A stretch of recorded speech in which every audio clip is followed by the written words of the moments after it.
When you think of fantasy, you may think of majestic, beautiful creatures, but in Dragon Age is truly a dark, evil, and twisted world, so our intent was to turn these creatures into walking nightmares. The concept artists really had to pull out the horror and really work with evil, paint the face of evil.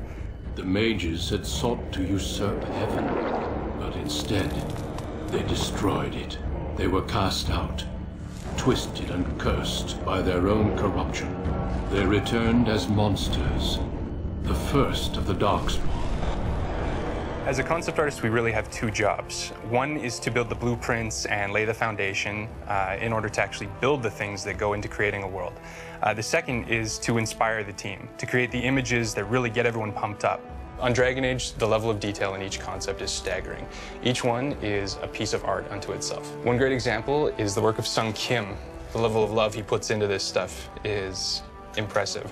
One of the best creatures for me is from the Darkspawn. It's the Hurlock. He's got that horrifying grin, permanent grin on his face with big pointy teeth. It looks like you can tell it was once a man, and that's what makes it so terrifying, is the fact that you can almost tell that its descendants were like us and that he's just been suffering for millennia. We really want to create a sense of like immediate terror, but then almost I think there's a sense of sympathy too, how you can almost tell that we could become this if we'd made the wrong choices.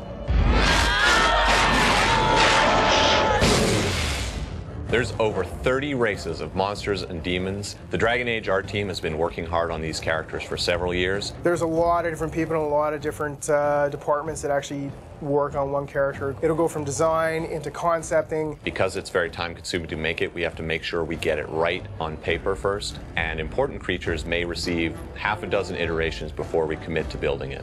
From there, we had to figure out how to bring that piece to life from a technical standpoint. There's modeling, texturing, and rigging, and then it finally falls into the hands of the animators. We'll work very closely with the animation team to make sure that the model's working correctly. Then we'll make sure that it gets into the designer's hands again so that it can be implemented into the game and used correctly.